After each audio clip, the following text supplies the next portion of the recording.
Yes, before like getting into the second album and all that jazz, I wondered, do you recall the first step you took in dedicating your life to music, and what do you think that was? Have we started? Yeah, sorry. I thought you were just talking before interview. Dropping out of formal education First step, into dedicating his lives. booking a solid tour rather than a weekend tour. You do quite a few weekend tours when you were on the way up. Yeah, we only played weekends because we're all in education basically, wasn't it? I think y'all weren't. Oh, he were at uni. I were a dosser. You're a big dosser. How old were you when the band kind of hit? 8. When it hit, sorry. When the band hit, when the band started to kind of take off, how old Oh, were you? right. Don't happen We're yet. still- Yeah, we're still waiting. I'm 21. That's happened. You're taking lead here, aren't you? Well, I like it. I'll sit back on this one, I think. And with being like brothers as well, obviously there's 2 pairs of brothers in the band, yeah.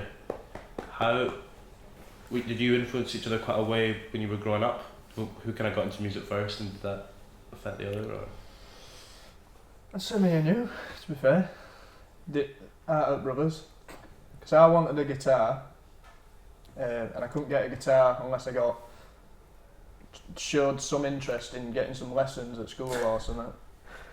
So when I got my guitar, he got his drum kit, and then he was playing guitar anyway. So by this point, we'd already started playing together, and he weren't doing anything. So then he started being a dosser. I was singing. Couldn't sing. You were up pipes. Do you recall it the first time like you made a piece of music that you were creatively satisfied with? I'd say Let It Go, on it tune I wrote. Great tune. At what point as well? Sorry for you to. I don't know. We his own stuff, I really don't know. Probably like Chasing Shadows or something. That was one of the first songs to get wrote where it was like, this is alright. But besides his own stuff, we learnt a Strokes cover once. We got a song called Reptilia. I think we'd probably we'd all say that well like one of them where we're in practice and we learnt this cover and we played that and we're like, that sounds good. But his own tune, probably Chasing Shadows. At what point did you start introducing yourself to people as musicians as opposed to your day job? Did we start what? Start introducing yourself to people as musicians or as being in a band? Probably from day one. As soon as we found, probably. Just go about saying, oh, I'm in a band. Telling everybody. Yeah. I'm a rock star.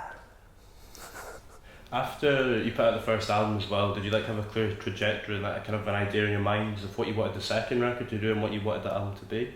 Or I think that probably came after the first album where you've had time to listen to it a few times.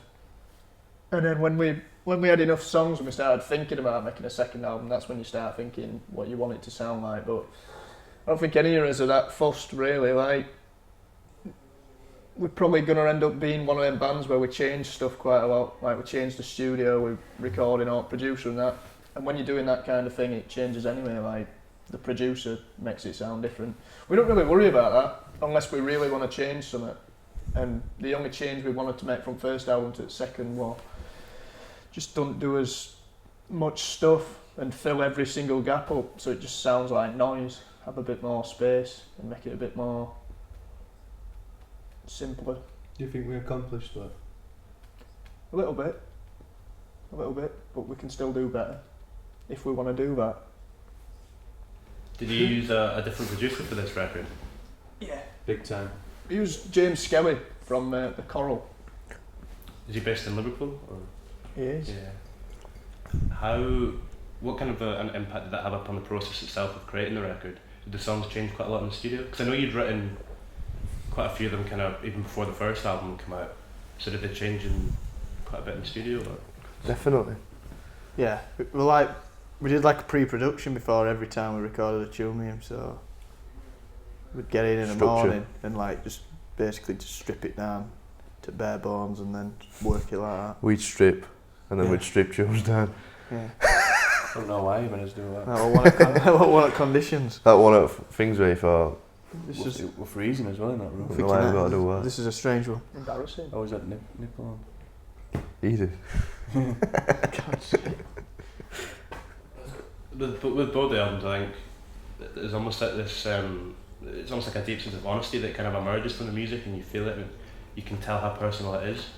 At what point did people first start like resonating with it, and did you have people come up to you and say that they, resonate with your music? Probably Long time ago. a long time ago. Been through a lot of shit. It's a long time ago. 10 years, isn't it? When did people start resonating? When did people 10 start goddamn coming up to you and years. tell you that they relate to the lyrics and were resonating with it?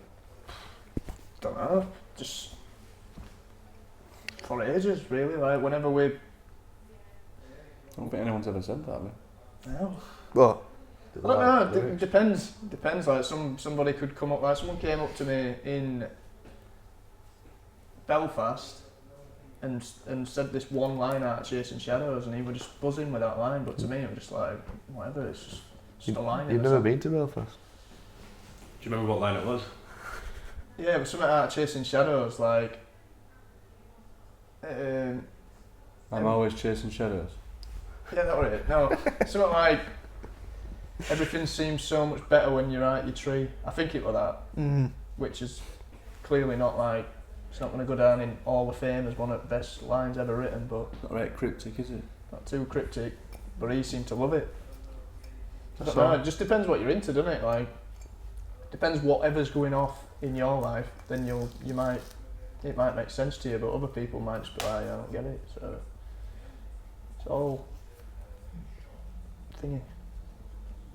Does it get easier or harder, to be honest, in your songwriting as you get bigger as a band and you kind of progress and grow? Deep questions, these, aren't they? That's what she said. Easier, I think. I think I've stopped trying to look into a song too much. I think the main thing really in like the meaning of the song, that's probably the last thing. Like as long as it's a good sounding song and it's got something about it, like if it's a fast song, then that's probably the thing that draws you to it, like its energy. And I think I'm a big believer in having like a good melody. And if you've got a good melody, then it doesn't really matter what you're singing. So the meaning comes last, really. As long as people like the tune, then I'm fine with that. What are you saying about the meaning? Do you mean that like in terms of you apply the meaning to the song after you've written it, or? No, it'll be wrote about something, but not all songs have to be wrote about something. Like Magic Man ain't really about anything, and that's what that's like a lot of people's favourites. I think people are always desperate to find out what the song's about and if there's a deeper meaning. Whereas like I don't think most of people care, and I don't really care. So it's probably about something when I'm writing it, but after that I stop thinking about, or I even forget what they're about. So when people are like, "Oh, what's that song about?" It doesn't really matter to me. In terms of the songwriting with the new album as well, although some of the songs were written before the first one, it does almost feel like you've matured a bit. And was there anything specific that kind of prompted that change in that maturing of the band, or? Don't know, it's probably just a natural progression, to be fair. Are you on about with the songs as a whole, or just what we on The it? album in general, it sounds kind of more, there's more going on that. I think, well, probably just time, innit? It's like when the first album came out, I might have been 24, 20 or something, or 21. Stan. That's when it came out as well. Yeah. Don't know, you're just like, don't know, just write about whatever's. It's like the third album might sound completely. We might go back to the first album. There is no third album. I think the main thing probably was the first album was wrote about. It was wrote when I were at school and stuff like that. And the second album, I weren't at school. I was like in New York or travelling around all these different places, but certainly didn't make like a conscious effort to write like that. It just happens because I'm not surrounded by people at school anymore. I'm like in a country somewhere. How does it feel listening back to the first album now then? If you're quite in a quite different place in your life now? I do what? Like, because what you're saying there, because you're like in quite a different place in your life now, how does that change what it's like to listen back to the first Got a album? pair of bullets these days, haven't you? No. Still haven't got one. I've got one. Still haven't found one. What's up? Says you haven't got one. I don't know, one of your concerns. What question? Just get us what you were speaking about there with how your life's changed quite a bit since the first record came out. How does that feel listening back to it now? Has it changed the way that you can perceive it, or? I don't think it's changed much at all, to be fair. I just think it's a brilliant album. Yeah, I album's still mint. think so. Change way he writes songs, but as people, We ain't changed it's, one. we live in the same house and some ain't of us changed one have lost bit. a bit of weight. Some, you know what I mean? Songs are put way on. Yeah. What song on Gotta get that in. the new record would you say you've got the most personal connection with? This label's been made on my boxer shorts. Scratching. Most personal song. None of them. None of them are personal. That just. I don't know. I ain't got one song where I think it's a bit of a tearjerker on stage where I'm nearly crying. It's just like they're all just songs. They just mean they've got the same meaning to me. I never think of one and think, oh, that's a bit personal. Imagine you crying on stage for a tune. Don't know.